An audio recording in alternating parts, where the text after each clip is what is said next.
So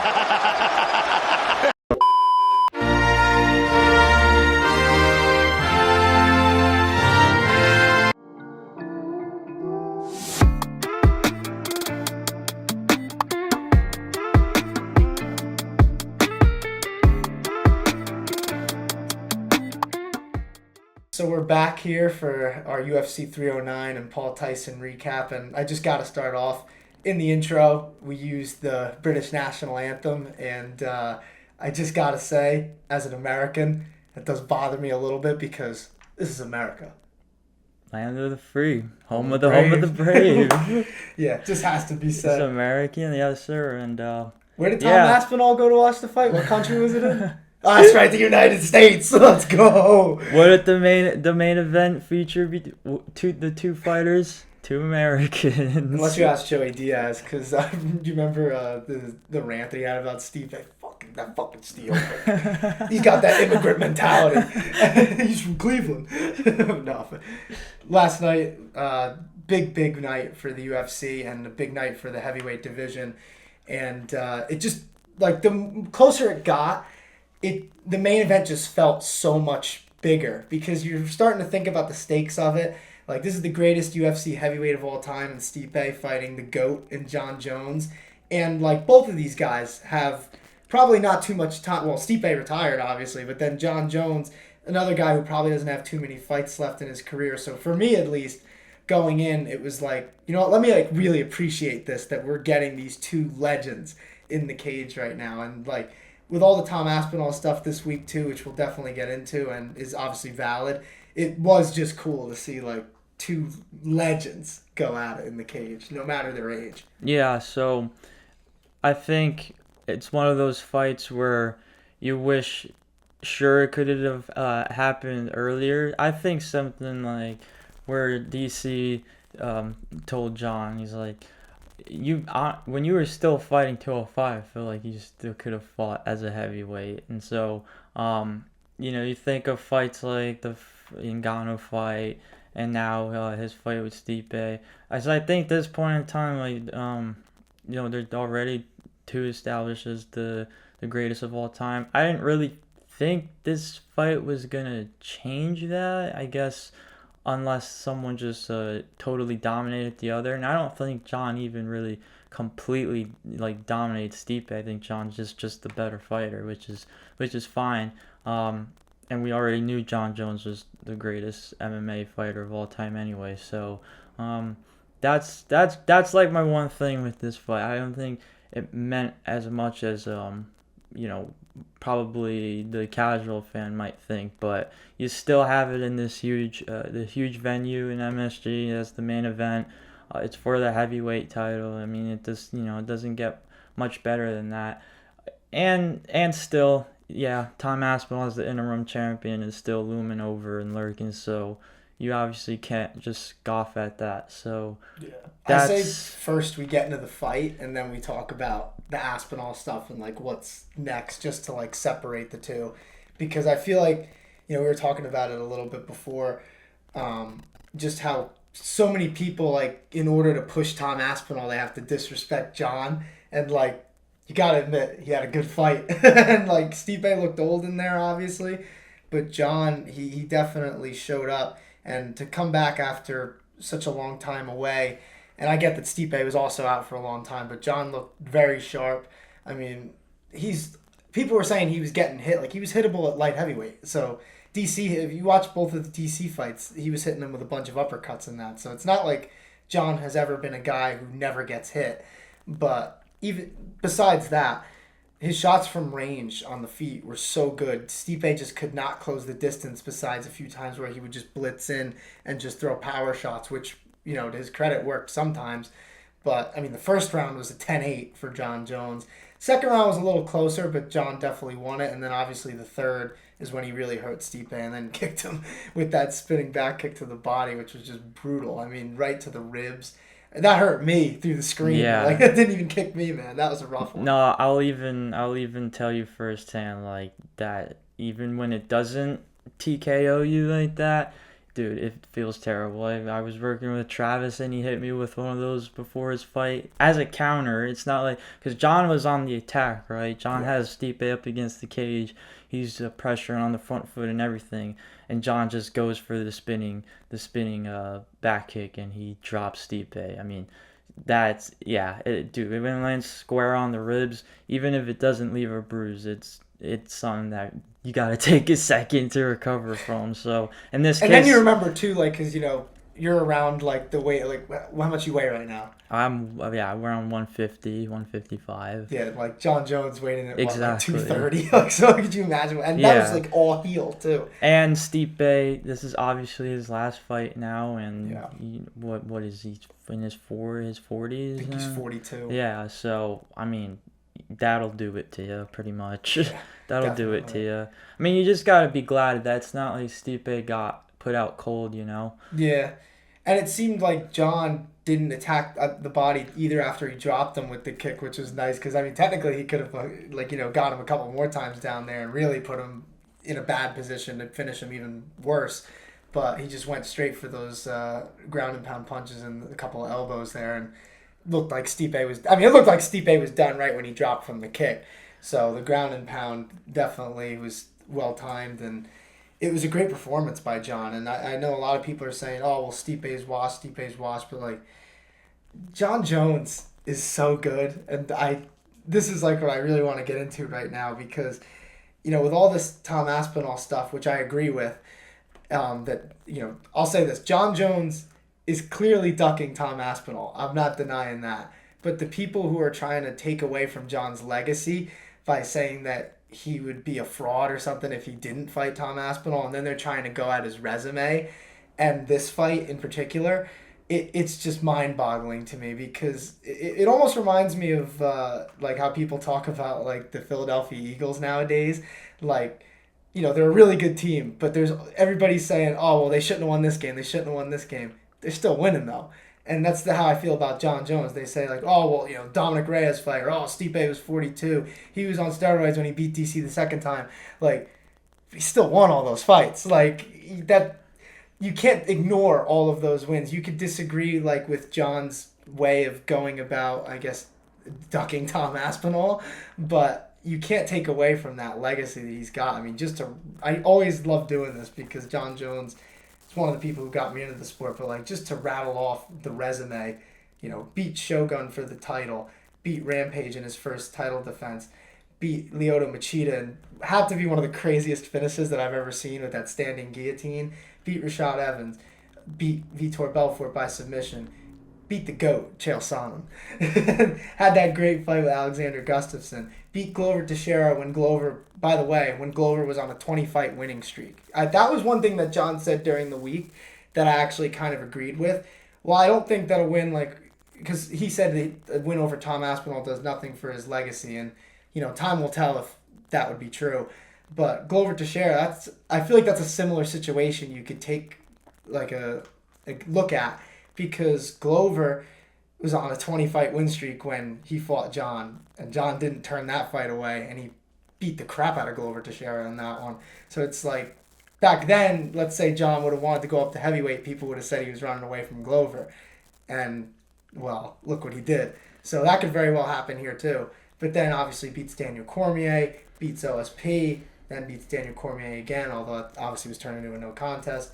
Gustafsson finished him that time. Anthony Smith, Thiago Santos, Dom Reyes, then finishes Ciryl Gane in his heavyweight debut, and then he just finished Stipe. Like, this dude, the names on his resume, I mean, I think the first 3 or 4, I didn't even say last names. Like, that's how good these people are. You know them just by their first name or their nickname. So I just had to say that. Like, for all the people who want to shit on John Jones for not wanting to fight Tom Aspinall, that's fine. But taken away from his legacy for it, I don't agree with, because this dude is the best fighter who's ever put the gloves on in the UFC, and honestly, I don't think it's very close anymore. So, well, in a way, I feel it kind of coincides, right? Because I feel like if this was really just about anybody else besides John Jones, then it would I feel like it would be put under like a much more like harsh Well, actually, no. It's the opposite because, like you said, people are trying to even tarnish John Jones's legacy, which is like, how do you even do that? You know. Oh, So trust me, dude. I've seen the ones that Shogun was past his prime when he won the title, as was Rampage Leo. I'm like, shut up, like you're crazy. Like that's just crazy. I think there would be a lot more cause to go at him for that if it was anyone but John Jones. But he said it himself, you know. As at this point, it's if it's only gonna be a money grab, and this is a fight with Tom Aspinall will be his last fight, then how much stock do you really put into it, anyways? Other than the fact that Tom Aspinall finally gets the rightful opportunity to become the undisputed champion, He very much which deserves. which is Like, that's at that point that's just it's a business thing, you know. and I do think that John, as Whereas champion, this has fight, the responsibility to defend the title against the number one contender, or else just vacate it. Like, this fight with Stipe, I think it's more a legacy thing, right, for the fans. Where yeah. And also, though, when you look back on his resume in like 10, 20 years and you see that he beat Stipe in the way that he did, no one's going to think about the fact that Stipe was old. They're going to see the name. And that's what John is thinking. And, John Jones, he's definitely a guy that cares a lot about what other people think, whether he wants to admit that or not.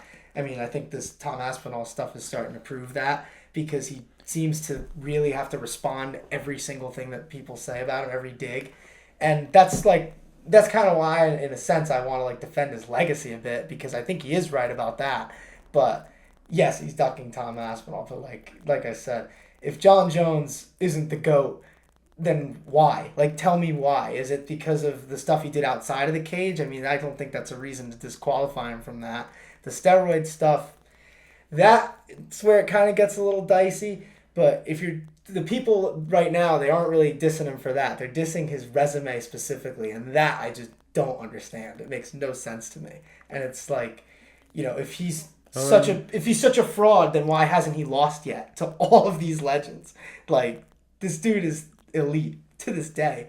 And the thing is with Tom Aspinall, I'm not sure if Tom beats John Jones. That's the thing. It's a competitive fight, but I'm not thinking that Tom's gonna dog walk him. That's my problem. I don't know how people are disrespecting John that much, especially after this.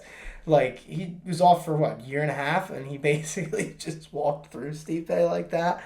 And of course he's gonna look a little slower. I mean, he's 36 or 37 years old right now. So I don't know. I mean, we can get into the Aspinall stuff specifically, though. I mean, what he said about it and all that. I mean, what John said in the post-fight presser, he said that he wants fuck you money to fight Tom Aspinall. And Dana said that he's going to pay him. So, John, if Dana's true to his word, then John really has no excuse to get out of this because Dana said he's not going to make the Pereira fight. And honestly, after seeing what John just did to Stipe, I don't think I even want to see him fight Alex Pereira because I think it would go pretty similarly, to be honest, especially now that John is so big. But he's ducking Tom Aspinall. You can't deny that. And this is the textbook definition of what ducking is. But he's still the GOAT, and he is right when he says that if he beats Tom right now, it doesn't really add much to the legacy that he's already built for himself. And I don't think it takes away from it as much as people think if he doesn't fight him. Because I was saying before the show to you, you think about GSP, he was the champ, and Rob Whittaker was the interim champ, and GSP never fought him, walked away. Nobody talks about that. Bisping should have fought Yoel Romero when he was champ. He didn't. No one talks about that. So I think with time, unless John doesn't fight Tom and then Tom goes on a John Jones-esque run, then maybe it would be brought up more. But the odds of that happening exactly, are that's the only way. That's why it's such a unique situation, and why I say if it was anyone else but John Jones, then there would be a lot more cause to. I get even then it wouldn't be entirely fair to try to discredit someone's resume and who they beat, but this guy's never lost before. Can't really find any digs. Yeah, he's never lost, and they're trying to say that he's gonna get dog walked. What fight can you say that that could be? Because Tom Aspinall, I mean, anyone who's been watching us for a while knows that we think the world of Tom Aspinall. I do think he's a future, like, undisputed UFC champion. Whether he has to go through John Jones to do that, not so sure. But I do think even if he fights John and loses, he'll still end up being champion at some point. But the thing is, like, Tom hasn't fully proven himself yet. Like, he has very low fight time, so we don't know what it's like when he gets dragged into the deepest waters, which John will do. He will do that. I don't see Tom Aspinall starching John. John's just too good, and he's too elusive. And even to this day, I know Tom's a lot faster, but John has so much more experience, and he's so good at just keeping his range that I'm not sure if Tom beats him as easily as some people think. I don't think that it's like a non-factor. Like, I do think Tom has a very good chance. That's why this fight is so appealing. But I don't think that it's like a gimme for Tom Aspinall to win. I think that this would be a great fight, and I think that's why so many people want to see it, because they want to see if this is the guy who can beat John Jones. But you don't have to take away from John's legacy to do that, to say that, in my opinion.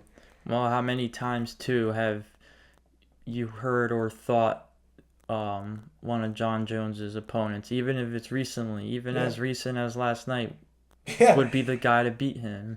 Or even a light heavyweight towards the end. Like, when he wasn't looking as impressive, because it just seemed like... It didn't seem like the hunger was there, because he had beaten all the stars, all the legends, and now it was like the new crop, and it's like, you're not really getting much out of this at the end. I mean, who really talks about those fights with Anthony Smith, Thiago Santos, and Dom Reyes? I guess the Dom Reyes one a little bit more, just because of the nature of how close that was. But in general, though, like, John Jones is the type of guy who seems like he needs some sort of edge nowadays to get him into it. I mean, even Fight Week with Stipe, him talking about how, like, Stipe called him a bitch when John called him out after his last fight, and John, like, took that so personally. Like, Stipe had a good point. He was like, he literally just said that he was going to beat the crap out of me in front of thousands of people, and he's like, he's mad that I called him a bitch. He's like, sorry. But, yeah, I think that John... I mean, that's what great athletes do, though. I mean, you think of Michael Jordan and stuff like that. You know, he would take everything personally, and he would find a reason to, like, go that much harder in a game. And, like, it seems like John does that in the fight game, which is, like I said, it's a statement of a great athlete, that's for sure. But I don't know, man. This puts the heavyweight division in a decent spot, though, because I think if Stipe would have won, the heavyweight division would be chaotic right now, because then it's like, does Stipe retire still, or does he actually want to fight Tom Aspinall? But then you'd have to probably have an immediate rematch with John. So that really could have turned the world on its head. But now that John won, we have a champion, we have an interim champion. It's the clear fight to make. And John ducking Tom doesn't look good, but at the same time, if the fight does happen, it only builds it that much more. And I think that this is the fight to make at heavyweight, and it's going to be a great one way or the other. So I don't know if you have anything more on the main event, but... No, that's how we go. At the end of the day, part of why Dana White, for instance, feels the way he does, and will obviously go to war for John Jones and who the greatest MMA fighter of all time is for instance, like, with Francis going a different path and that fight never happening between him, like, it just gives him that much more feel. Because I think if Francis was still under UFC, then I think Dana would be that much, would go at John, that not go at John as, like, you know, like we were saying about fans insulting him and stuff, obviously, but just, you know, you sit down with him and just talk to him that much more intense. Like, this is the fight you need to really cement your legacy here with the Francis Ngannou, and obviously that's not something that's gonna happen. So Tom Aspinall, you know, you have to have the interim champion. So once again, it's a business. It would be more of a business decision rather than, oh, this is the fight you really need to cement your legacy as the greatest. Because I don't think that's the case. Yeah, his legacy is cemented already. He doesn't need another fight to prove how good he is. Everybody knows that John Jones is the most talented fighter we've ever seen. But the thing about him is, like, I just don't see his ego allowing him to let this go. Like he's not gonna go out with everyone calling him a duck and saying he's afraid of Tom. Although he did change his Instagram picture to a duck, profile picture of a duck with a bell. I thought that was funny.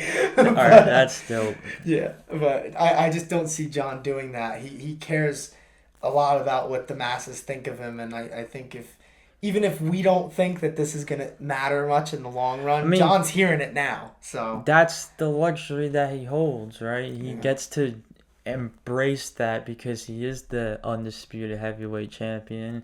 He is the greatest mixed martial artist of all time. So, like you said, because it is John, you can't really like actually tap into his psyche like that and know everything he's thinking exactly. But if he really wanted to just embrace, oh well, I'm not gonna fight this guy and that which I'm he ducking seems to him, be like. then he Yeah. could do that, and then that's it. At the end of the day, you type in John Jones in Google, and you're gonna see All nothing. yeah, Yeah. it's gonna be gone after a few years. But like, But like you said before, and you made a good point. Unless Tom Aspinall were to go on a John Jones type run himself at a heavyweight, because John did that as a 205er. So right, if Tom Aspinall did this as a heavyweight, then it wouldn't that look as good. Yeah. yeah, that would look as good. And then like in 10 years, you would a lot more chat. There would be a lot more chat about Tom Aspinall being arguably the greatest. Do you think that John is doing this on purpose, like some people think, to build the fight? Because I think it's somewhere in the middle. I don't think he really wants to risk it against Tom, but I think he knows. Yeah, but I don't how much more would it really even build the fight? How much more do you really need to build this fight if everyone wants to see it already? Like I this think fight, it's the for fact that instance. it's like it doesn't seem likely. That's like why people are wanting it so much. So I think the more that John says that he's not gonna do it, the more people want to see it, and that's why I think that the UFC and Dana Yeah, White, that's they're fair. kind of still pushing that because I think I don't know if you saw this yesterday, but Dana was talking about this and like he said that they're how did he put it? Um, he said that this is the fight. This is the biggest fight in UFC heavyweight history. That's how he put it. So Dana's putting on his promoter hat right there. But like Tom's the next guy. Like you can't. It's what else does John need to do? That's what I'm saying. Like he wants to fight Beheda, but like why do we need to see that? I don't think that even does as much for his legacy, especially. I think that is more trying to appease to yeah, it's more trying to appease to the same people, and this goes for casual fans as well that are saying that he's ducking Tom Aspinall and trying to discredit him that way. So he's like, well, I won't fight Tom, but I'll fight Alex, who is he's up there for pound. Obviously, he's thought the world over by every MMA fan. He's had an incredible year, an incredible UFC run in general. So, I mean, hey, the UFC, if this is such a dream fight for everybody, then I'll do this for you, and I'll get paid probably even more than I would with Tom Aspinall. yeah, but Tom's the fight, and it seems That- like the UFC is even starting yeah, to put a little exactly. pressure. Once again, from a business Yeah. standpoint and a legit MMA logistics standpoint, that's the fight you have to do with Tom Aspinall. So I like Dana though saying that. otherwise, John can literally just say right now that, or he would have said last night, drop the gloves, be like, okay, there's a vacant heavyweight belt, you can crown Tom Aspinall or whatever. But obviously, once again, like you talking about his ego and stuff, it's not going to allow him to do that. So now we just have to wait and see. And honestly, we'd probably have to wait like a year or two to find this out gonna be a anyway. while. So Yeah, because Dana, he started to put the pressure on John a little bit too because they asked him, when is this fight going to be talked about by the UFC brass with these guys? And he said, Tom's waiting right outside for me. But John, he's like, I don't know when I'm going to hear from John Jones. And he's already kind of like putting that in the air that, oh, well, I don't know what John wants to do, but this is the fight that's happening whether he likes it or not. And, Dana White obviously is a guy who has been very, very, complimentary of John lately. So the fact that he's even saying that tells you how much this fight needs to be made. And obviously Dana's already been promoting it as such, saying that it's the biggest UFC heavyweight fight that they'll ever make. So I don't know if I agree with that, by the way, but I get it. I get why he's doing that.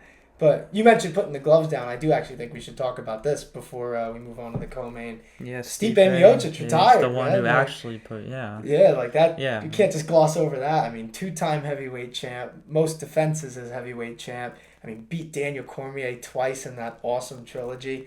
Just and beat Francis Ngannou. Mm-hmm. So yeah, just an incredible career. This I was don't the think last, his stock went down at all. This was the last real quote-unquote stepping stone. I say quote-unquote because obviously John Jones has now only had 2 fights as a heavyweight. So, I mean, there's still an argument to be said for Stipe that he's the greatest heavyweight of all time. But oh, yeah. I still think that. Yeah. Like, there you go. John's the GOAT, but like you were saying before, all the stuff that he did was mostly at 205, and he's still kind of building that heavyweight legacy. So, but obviously beating Stipe helps you a bit. Yeah, and if Stipe won this fight, you got to crown Stipe as the greatest mixed martial artist of all time. And in which case, I think of not wild to think about. Yeah, right. So now I think about it more. Like last night's fight did really hold, but at the end of the day, like it's not that it's not an official crown that you get for being the greatest of all time. It's just it's not like a BMF belt. Yeah, exactly. There's no BMF belt for it, but he does crown him the undisputed heavyweight champion, and I think a fight with Tom Aspinall would come easier with Stipe, and Stipe could live with losing to Tom Aspinall if that happened, and then retiring. I also think that Stipe would still possibly retire and walk away, and he would, unlike John, I don't think he'd care what people would say. Yeah. I think Stipe's a pretty chill dude overall. That's so, and you saw that in fight week too. Yeah. Once again, that's what makes John Jones John Jones. You have to, even if there wasn't so much bad blood between them coming into this fight, you just have to. John Jones feels like I have to tap into that mode and that mentality that this guy is trying to take everything from me. It's personal, and that's it. I gotta do what I have to do. At the end of the day, still my livelihood and my profession, and that's that. Yeah, man. I mean, like I said in the beginning, really cool fight. As it got closer, I was just more and more hyped about it because you see these 2 legends who, even 2-3 years from now, they might both not be around. So it's cool to see John and Stipe get in there and finally have this fight because it was big whether people want to admit that or not. Like, yes, John should definitely be fighting Tom Aspinall next, but the fact that we just got these 2 legends in the cage against each other, I love that. And John looked incredible, like I said, so it's cool to see him come back like that. The last thing is that I said before, okay, maybe coming into this fight, not as huge as it could have been in the past, or as much as one might really think, because once again, it's your opinion. If John Jones did lose, you could still call him the greatest mixed martial artist of all time. If Stipe won, you call him the greatest heavyweight, and you can. But the reality is, even with Stipe losing, you can still call him the greatest heavyweight. So, but yeah, I mean, it's just a dream fight. It's a dream with name value, and that's box office. It really is the closest you get to John Jones and Francis. Yeah, man. Don't even. You keep bringing that up, and it just hurts my soul. But that's a good note. That's a good note to end it on, though. Yeah, I was gonna say it's about time we move on to the co-main event because there's quite a bit to talk about there too. And for those who didn't see it, Charles Oliveira defeated Michael Chandler via unanimous decision, 2 49-46s and a 50-45. And it's a pretty one-sided fight outside of the very end of it. And, I mean, overall, Charles Oliveira's grappling looked really good against Michael Chandler. And on the feet, as usual with the Michael Chandler fight, it's just a war. And in round 5, though, I mean, Chandler just hit Oliveira, hurt him bad. And, I didn't like the hammer fists on the ground. And this is a thing with Chandler that bothers me. he fights a little bit dirty, and multiple fighters have said it. When he fought Poirier, putting Even his Charles fingers... Oliveira just said Yeah, it. and like Charles Oliveira is not the type who says stuff like that. He's pretty classy, and he still was classy even with saying that. Yeah. But like, yeah, he's hitting him in the back of the head, grabbing the cage, doing the thing with the gloves, and he's at the Poirier grabbing the inside of them. Like, I don't respect that. That's something that I have trouble with. And yeah, I mean, Michael Chandler, he's an awesome fighter, and he's been in some crazy fights in the UFC, including the end of this one. Eye-poking too, you could say. Isn't that hilarious? They switched back to the old gloves. Yeah, I thought that was a funny coincidence because of John. Yeah. Obviously. I'm not reading into that though as much as people are. If it was like saying, one and done, I'd say yeah, but the fact that they're just permanently going back to them. Yeah, that's what I'm saying. Like, it's more of a, it should be obviously more of a joke thing, but you'll have the people on social media like Twitter and stuff, for instance, say, like actually trying to detract John, like, oh, they're switching back to old gloves just so John can feel good and get with those eye pokes in. Yeah, like come on, man. As if it's like an actual part of his strategy. Yeah. But I mean, this fight though, Oliveira looked incredible. Probably even better than he did against Chandler the first time, because if you remember the first fight was really back and forth until the end. But this one was really. I was Oliveira's honestly throughout. just really shocked to see that it was happening again, to be honest. But I think blame Conor McGregor for that. Yes, you can blame Conor McGregor because and both these guys needed a fight anyways. Yeah. I thought coming into this fight, Charles just wasn't the same person since Islam. But at the same time, he's still number 2 for a reason, and when you take Michael Chandler, like, obviously factoring in the layoff, but a guy like Michael Chandler who's going to look to stand with him and is, meeting his match, someone, well, you could clearly say better than him now on the ground as well. It's a tall task for sure. I think at this point in time, like, Charles Oliveira still presents one of the best jiu-jitsu mixed martial artists that the UFC has to offer, like, and that's what you saw last night pretty much. You saw all sorts of kinds of chokes and holds that Charles was going for. Charles had great control of his back, even mounting him, whatever Charles really wanted, to be honest, even up against the cage. And then on the feet as well, I thought Charles had a lot of good highlights with the striking as well. And then Michael Chandler had his 5th round where he had to put Charles away, but. And I love that Michael Chandler does live up to that, though. Like, he knows he's got to get a finish, he's going to go for it. And he definitely did. Yeah, no, that's what you definitely got to give props to Michael Chandler for. I love that he hit not 1, 2 slams at the end of that fight. I mean, he...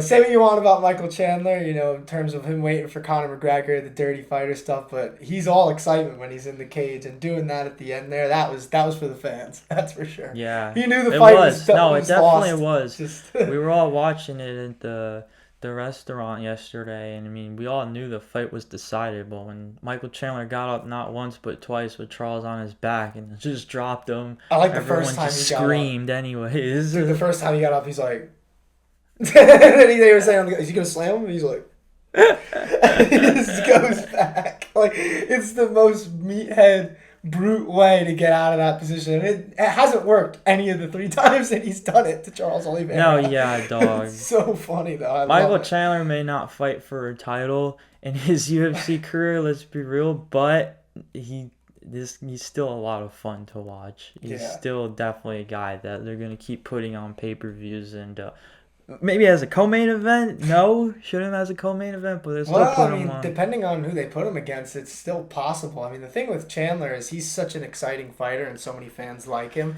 Not only is the McGregor fight still kind of on the table, even though it's probably way more unlikely, but like, you could still see a rematch with Poirier. I mean, even a rematch with Gaethje, I'd watch. Yeah, there's a lot still out there for sure. Yeah, and then when you go to the Charles Oliveira side of it, I mean, the world is pretty much his oyster. Because I think there's definitely that one guy that actually wants to, like Dustin Poirier, for instance, that literally wants to put Michael Chandler out cold. Yeah, I think that's like a genuine beef. Like that, we see like a lot of fake beefs in MMA, but I don't think Dustin Poirier likes Chandler that much. No, exactly. Like they've been going at each other since he got into Muscle milk, Miocic. the greatest nickname. Like we've always talked about Colby Covington having some funny, stupid nicknames, but Dustin Poirier's for Michael Chandler. That might be the funniest. Muscle Milk Mike. I mean, all that muscle milk did not work against Charles Oliveira, though. And, I mean, Oliveira, he has a lot of options after this fight because Yeah. he's the biggest. He's probably the biggest star in that division right now, unless maybe you count Max Holloway because he's going to be moving up. But Oliveira is a guy with a win like this, even after losing to Saryukian, because he's such a big star, I could still somehow see him getting a title shot out of this. And that just tells you, one, how good he still is, and two, just how much the UFC values him as a superstar, which he obviously is. He's probably one of the biggest fan favorites in the sport.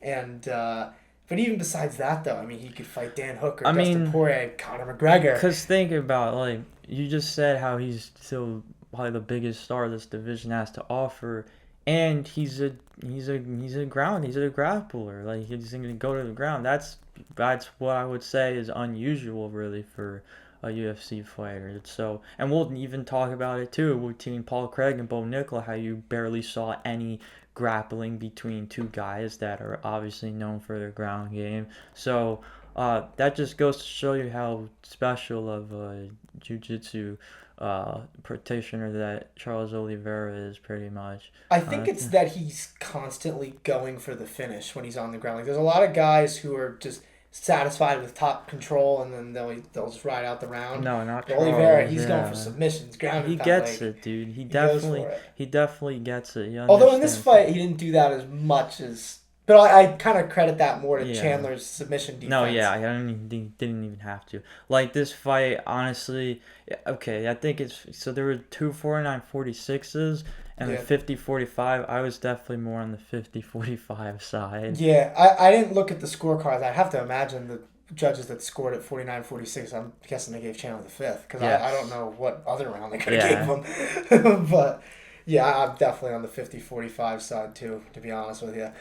But this was a fun one. It definitely lived up to the hype. I mean, anytime you match two guys like this up, it's going to be a car crash of a fight. And this was a fun one. Ended up winning fight of the night, too. Good. But you mentioned this fight, and I kind of want to get into it because it's another fun one to talk about.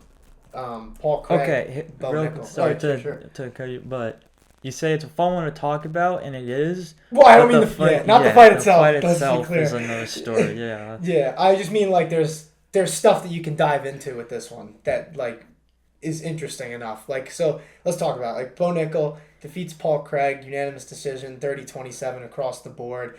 And like you said, it wasn't the most entertaining fight, but for Bo Nickal, and probably only Bo Nickal, this was as big of a win as he could get because he couldn't solely rely on the wrestling. I don't know if it was just because he wanted to test himself on the feet against Paul Craig, who's obviously not a very polished striker himself, or it was just maybe not wanting to deal with Paul Craig's jiu-jitsu, maybe a little bit of both. Yeah. But the fact that Bo Nickal won this fight without a single takedown and managed to get his full 3 rounds in the cage for once, I think he'll look back on this as a very valuable experience in the octagon.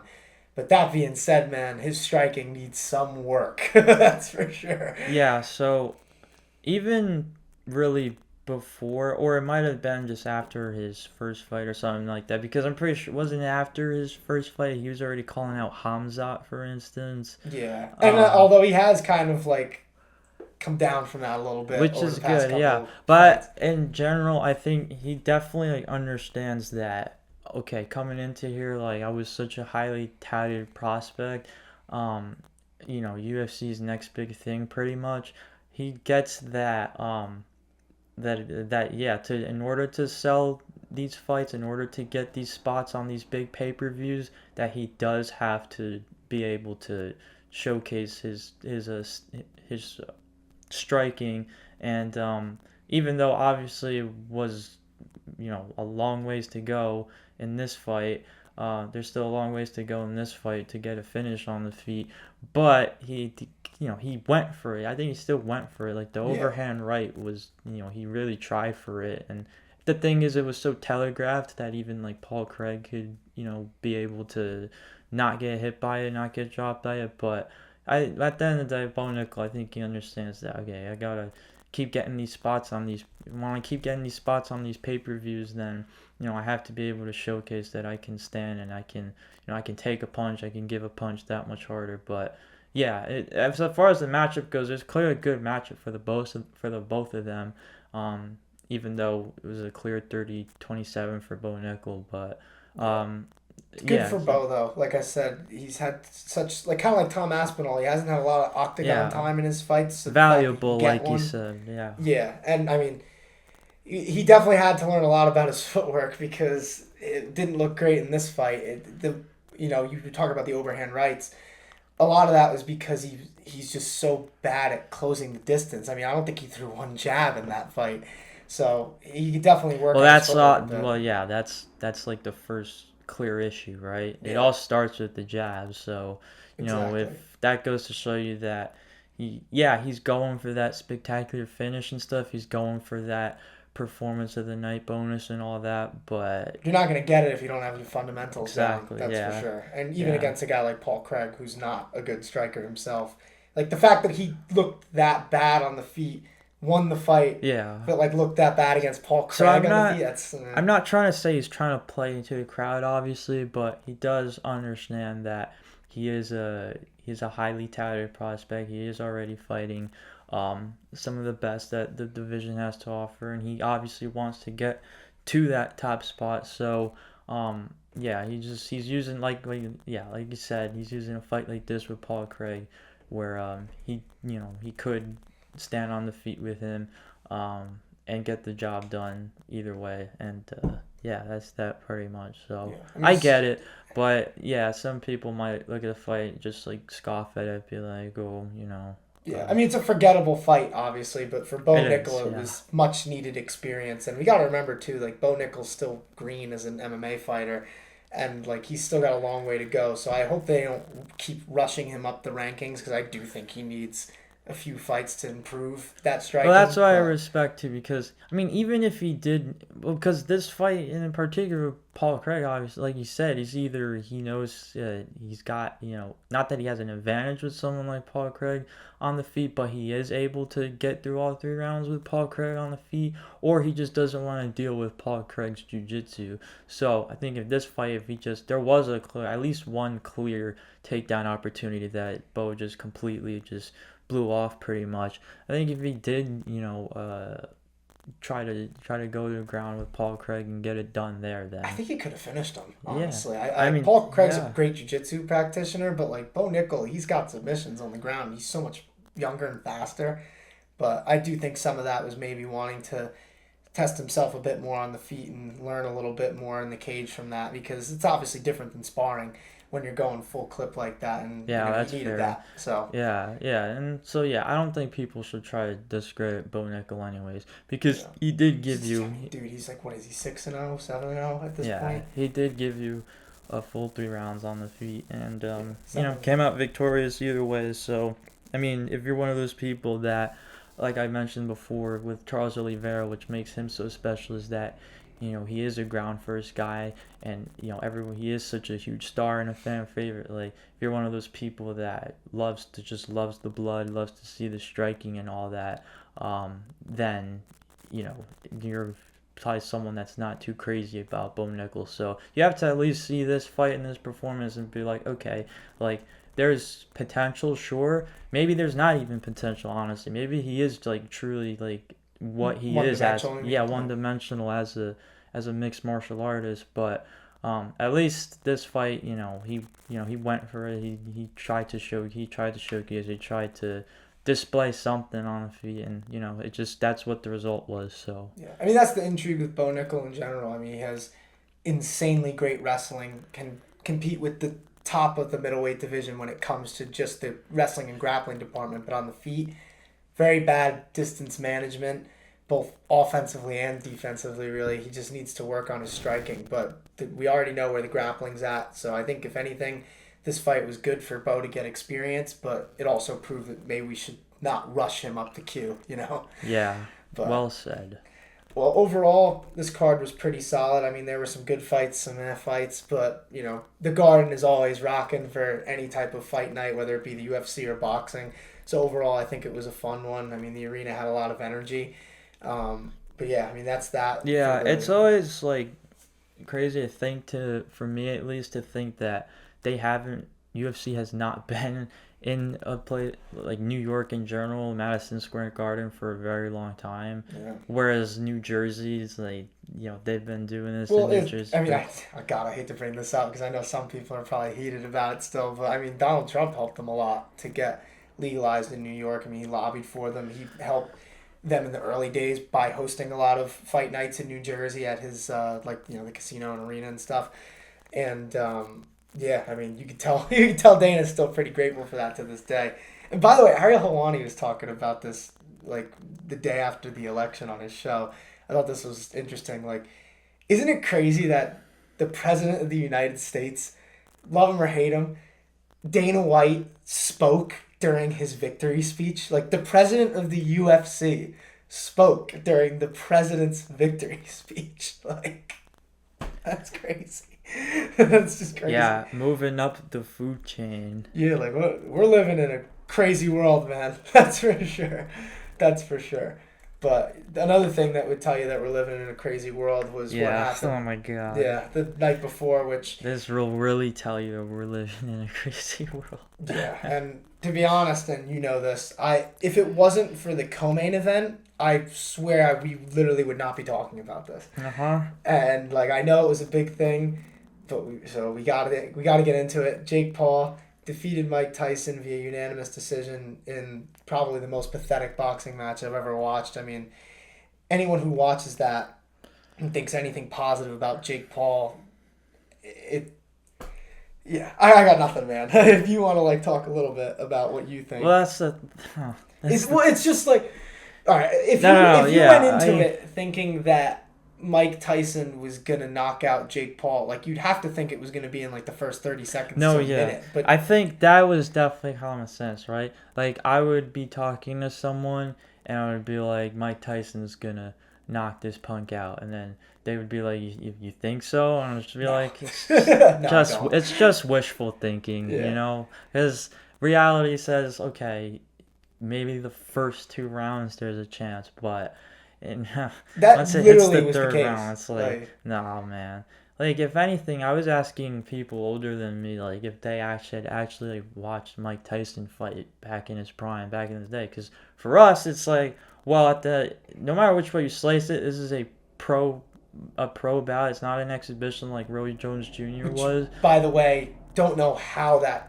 That's what I'm saying. Like, it's mind-boggling. It's mind-boggling. So for me and you, we get to watch Mike Tyson fight at this day and age in a pro boxing fight. It's like, it's Jake Paul of all people. It's like, yeah, it's kind of like eye-opening that way. So like asking people like they ever seen Mike Tyson fight in his prime, and it's like, yeah, like he was obviously that dude. Like he's the baddest. This doesn't take away from that, in my opinion. It sucks that that's a real loss that's on his record, but anyone with a brain doesn't think anything of that win by Jake Paul. And that's what I'm saying. I don't even know that's what it is. All it is okay, it's just more name value on his record. And that and even casual fans, because especially after this, it's like, dude, you fought a 60-year-old man, so it's like even these people are saying that name value stuff, like, it doesn't even mean anything. It doesn't. You just beat up a dude who's like 5 years away from getting like Social Security checks from the government. Like, that, you're proud of that? Like, that's not impressive at all. I don't care who he is. Like, Mike Tyson's one of the greatest boxers of all time, but he fought in the late 80s and the 90s, dude. Yeah, like, dude. This was. I mean, he said it himself. He almost died in June. And, like, Jake's proud about beating him. Like, it looks pathetic. And, like, he said he kind of carried him, too, towards the end of the fight. And my reaction to that is then, well, what's the point of watching the fight in the first place, then? Yeah. Because the only reason why you'd want to watch the fight, even if, like, you're watching the fight truly because you want to see what happens. So if you're saying that you really had no intention to knock Mike Tyson out in the first place, where's the entertainment value in that? Like, why do I want to watch if you're not going to give it your full clip anyway? And you know that Mike Tyson probably was for the first couple of rounds, but then even after that, I mean, by round 3, Mike was basically completely That's all it gassed. really was. It was for our generation to sit down and watch, Iron Mike, who we obviously have all heard of, but okay, never really got to watch fight live in his prime, and he's gonna fight this top, freaking influencer, now converted boxer, who's, him and his brother have done all this endorsing and stuff for, once again, our generation, and now they're selling out AT&T Stadium, and they're streaming it on Netflix, so it's even Which, more by the accessible. way, I think stream-wise for most people was a disaster. I feel like when we were watching, I don't think we had that many points where it was buffering for us, but I heard No, a lot of no. other people did. I mean, Yeah. and then they got the whole thing where they showed Mike Tyson's ass literally on camera. I'm like, part of me thinks that was on purpose, honestly, because that's how they work. Like they want to get those viral social media moments, Yeah. and I do think part of that. I don't think like Mike Tyson was in on it. I just think that they're kind of grimy with how they do things, but. I mean, and people know this about us too. Like neither of us really hate Jake Paul or his hustle and like what he's trying to do. But this fight, pathetic. I A mean, complete stain on the sport. dude, literally, I mean, I'll be at my job, and I'll be talking to one of my coworkers, and customers will over here, and they'll be like, the women's fight was the real main event. Yeah, and let's get into that because I'm tired. And of I'm talking like, about holy, this it's fight. like even like obviously they're watching just for Mike Tyson pretty much, but they're tuned in anyways, and they see this fight happening between Katie Taylor and Amanda Serrano. It's like, well, that says something, I feel like. So. I was telling everyone about that fight who asked me about Tyson versus Paul. I'm like, don't just watch the main event, watch the fight before it. I'm telling you, the fight before it is going to be great. And it was. So, Katie Taylor and Amanda Serrano, I mean, Katie wins via unanimous decision in what I think is one of the biggest robberies that I've watched in boxing because I thought Amanda Serrano won that fight and won it fairly clearly. But I don't know. That's boxing for you, right? Yeah, that's boxing. I'm glad people got to see them fight on a huge platform like that and got to enjoy the best of women's boxing. Yeah, they agree. That goes to show you that there is a lot to offer there. I mean, it's like, what is it? So the cut on Serrano's eye is what Had really to did, influence it. which came from a headbutt anyway. So That it's too. like, Yeah, that's that too. It wasn't even from a punch. yeah, It's you were talking about. I was like, dude, that's a freaking MMA cut right there. Yeah, and that's not, to be clear, like also that's not Katie Taylor's fault that happened. But like, No. those things happen in combat sports, especially when you're striking in close quarters like that. But overall, it was a great fight. I think probably like that fight and the fight before it were like the only two good things really about that whole night. Yeah. And anyone who was expecting anything different from the main event, sorry, you're just kind of an idiot. No offense. But the co-main event, I'm glad I was able to influence some people into watching that because I know everybody who did watch it really enjoyed it because it was a great fight between two great fighters. So Yeah. at least there was something positive to take out of that night. But next week, dude, we got a good UFC fight night coming up. Early in the morning here on the East Coast, 6 o'clock is when the main card, 6 a.m. is when the card starts. But we have a double dose of Jan, dude. Piotr Jan versus Davison Figueiredo is the main event. That's an awesome fight that I can't wait for. And then the co-main, Yan Xiaonan versus Tabitha Ricci at strawweight. That's a big fight for that division. And then this other fight that I did want to just bring up because I think it's a little. Well, I think it's the first or second fight on the main card, so it's not like right in your face. But Volkan Ozdemir versus Carlos Ulberg, that's going to be a good fight, I think. Yeah. So UFC Fight Night's making a big return for sure. And even to like address that, because we did get a comment on one of our shorts about Jack Taylor Maddalena and it was Carlos Pratt. JDM and Carlos Pratt's about how I that think they could main event misinterpreted. an Apex card. And no, I understand. Like I get the gist of it, but I definitely could have phrased it. I did really mean like a fight night card in an arena. I also think too that the irony of that episode, like you couldn't really see it in the short. Like in the short, taken out of context, you're just like, why would you say that he should be headlining an Apex card? But like that whole podcast, we were like hyping up the Apex, so like people should know that. Yeah, like, I say this to people all the time, like. shorts can only be so long. I can't add that much context. So I'm sorry you got buried because I think I did put you in a bit of a bad spot. Oh man, but you know, it is what it is. We get plenty of negative comments. I mean, thankfully this time we were talking boxing, it was about this gimmick fight with Jake Paul and Mike Tyson. So we shouldn't be getting into that from the boxing fans today. And we also didn't talk about Islam Makhachev at all. So his fans won't be on our case this week. I mean, I'm sure we're gonna piss a few people off with the John Jones, Tom Aspinall talk because I think that's almost like politics in America nowadays. Yeah, nobody fully agrees with each other. We welcome it all. We welcome it all. We love the hate. We love the hate. Oh, man. But next week, you know, it's an early morning card if you're here on the East Coast of America like us. But, you know, if you're up early on Saturday, definitely worth giving a watch because this is going to be a fun one. But definitely worth a rewatch if you wake up a little later and want to tune in. So, yeah, man. It was a crazy weekend for combat sports for sure. Crazy weekend for the channel, too. And for the channel, yep, that's right. I mean, if you haven't already, watch the interview that Tiz did with Stephen Wonderboy Thompson. And I guess I could pretty much announce this, but not the day. Yeah. I don't know what day we're going to put it out yet, but also got an interview coming with Dennis Bermudez. That was cool. Dennis, the menace! Bermudez. Tiz got to talk to him the other day too, and that should be really fun when that comes out. But definitely check out that Wonderboy interview if you guys haven't already. It's a short one, but it's a really good one. So marching towards the end of the year for sure. So definitely, we got some fun stuff planned too. We talked about last week. As you know, as it gets closer, we'll announce some stuff. But all right, this is a fun one. Yes, that's for sure. Yep. We'll Thanks see y'all for watching.